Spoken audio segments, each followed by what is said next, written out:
नमः संस्कृताय। Shravan Kumar learning point YouTube channel पर आप सभी का स्वागत है। मित्रों, हम लोग अध्ययन कर रहे हैं नीति शतकम ग्रंथ का। नीति शतकम ग्रंथ भर्तृहरि की रचना है। इस ग्रंथ में कुल 11 पद्धतियाँ हैं, जिसमें से मूर्ख पद्धति का हम लोग अध्ययन कर रहे हैं। मूर्ख पद्धति के श्लोक 9 तक का अध्ययन कर चुके हैं।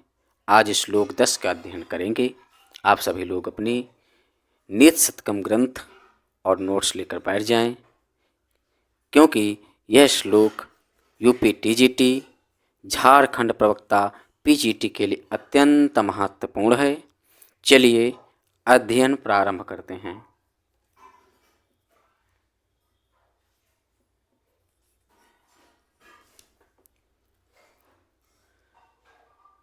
शिरः सर्वं सर्गात् पशुपतिशिरस्तः क्षितिधरम् महीन्द्रादुत्तुङ्गात् अवनिश्चापि जलधिम् अधोधो गङ्गेयं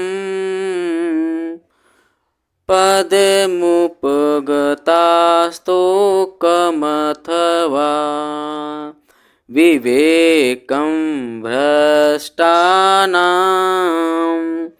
भवति विनिपातः शतमुखा विवेकभ्रष्टानां भवति विनिपातः शतमुखा। इस श्लोक में शिखरणी छंद है।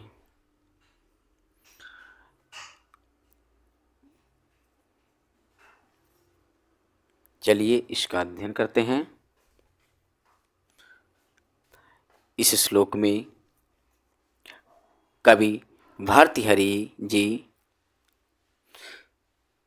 जो मानव के लिए जो विवेक व्यक्ति होते हैं,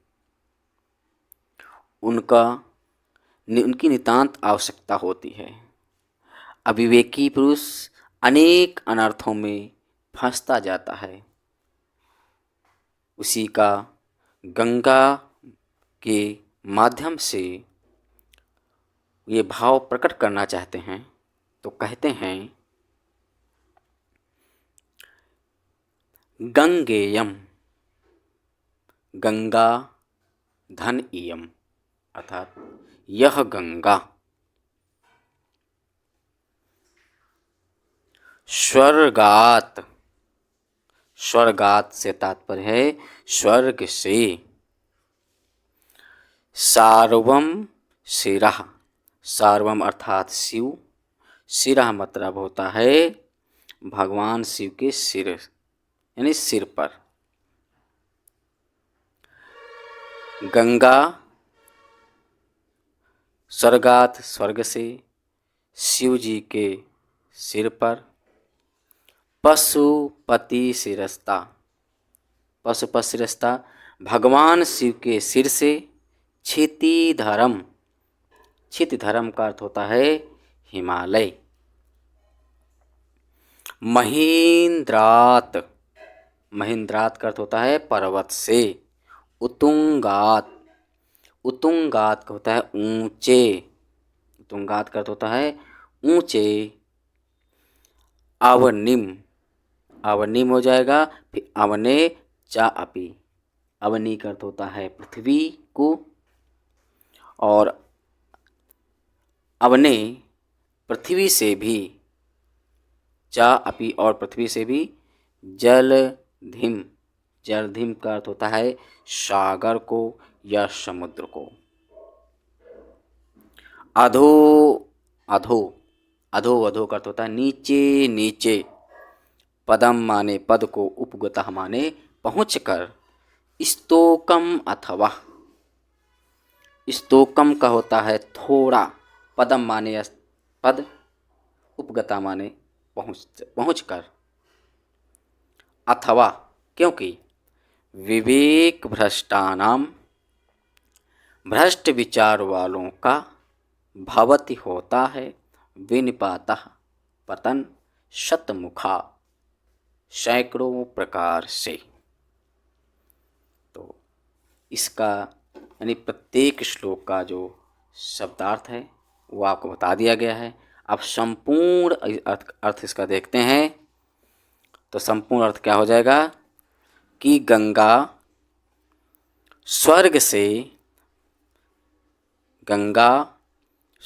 से भगवान शिव के सिर से, फिर भगवान शिव के सिर से वो हिमालय से ऊंचे पर्वत और ऊंचे पर्वत से अवने अर्थात पृथ्वी से, ऊंचे पर्वत से पृथ्वी पर, फिर पृथ्वी से जलधिम अर्थात सागर में गिरी।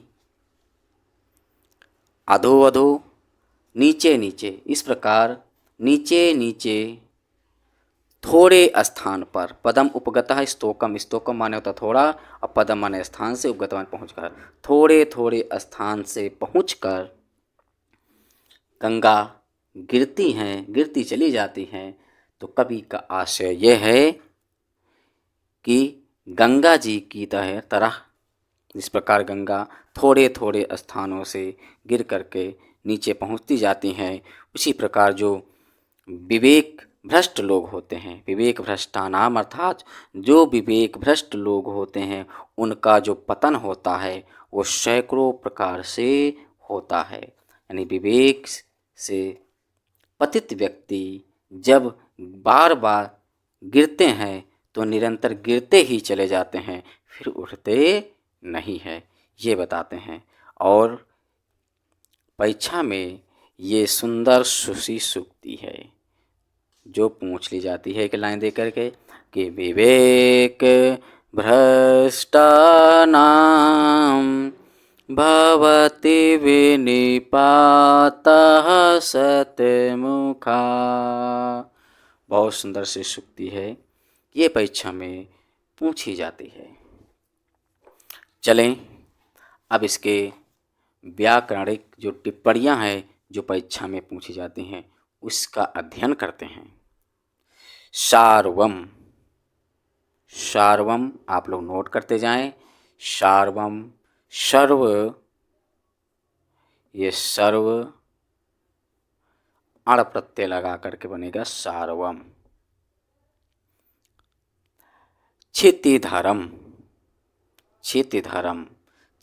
में क्षितिधरः षष्ठी तत्पुरुष समास। महेंद्रात, यहाँ महेंद्रात हो जाएगा, फिर उतुंगात हो जाएगा, अवने च अपि, ये पूरा विच्छेद किया जाएगा तो ये निकलेगा महेंद्रात उतुंगात अवने च। तो महेंद्रात में तो महेंद्रा मही अत्यंत महत्वपूर्ण है, इसकी व्याकरणात्मक टिप्पणियाँ आप नोट कर लें।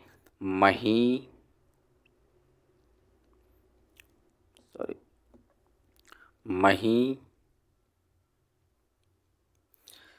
ध्री और का प्रत्यय इसमें है महेंद्र, तो हो जाएगा महेंद्र।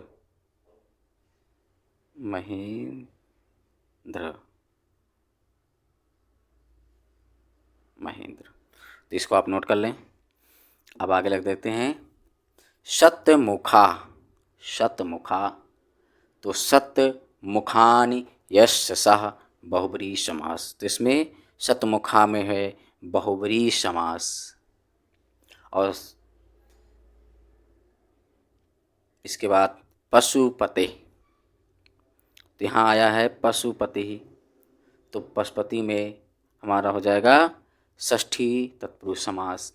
विवेक भ्रष्टानाम अत्यंत महत्वपूर्ण है, तो विवेक भ्रष्टानाम जो इसमें क्या है पंचमी तत्पुरुष मान। विवेक भ्रष्टानाम, विवेकात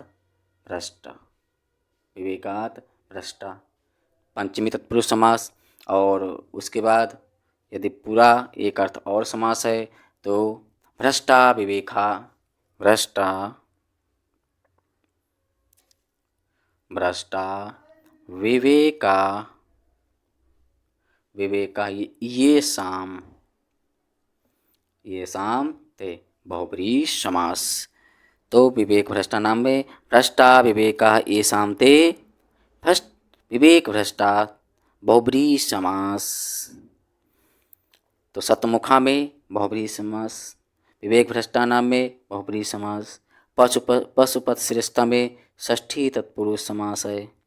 तो ये आप लोग सब नोट कर लें।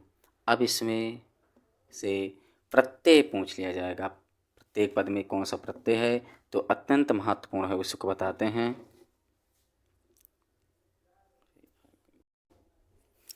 अब इस श्लोक में जो प्रत्यय है जो अत्यंत महत्वपूर्ण है तो गंगेयम, गंगेयम में गंगा का जो प्रत्यय होगा तो हो जाएगा गम धातु,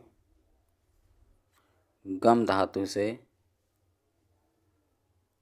अन लगाएंगे, अन से टाप लगा करके बनाएगा गंगा।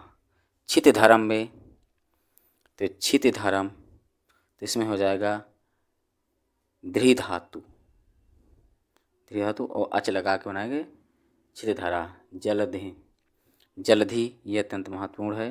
तो जलधि में हो जाएगा जल,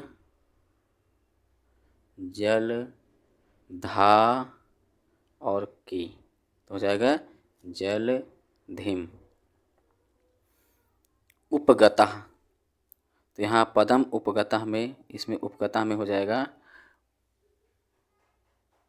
उप धन गम धन ता, उपगतः हो जाएगा। भ्रष्टा ये अत्यंत महत्वपूर्ण, इसको नोट कर लें। तो जो भ्रष्टा होता है भ्रष्टा नाम, तो भ्रष्टा में आपको हो जाएगा भ्रंश, भ्रंश से ता लगाएंगे तक अक्त प्रत्यय लगाएंगे भ्रष्टा बनेगा। विवेकः, विवेकः, तो विवेकम हो जाएगा वि उपसर्ग विच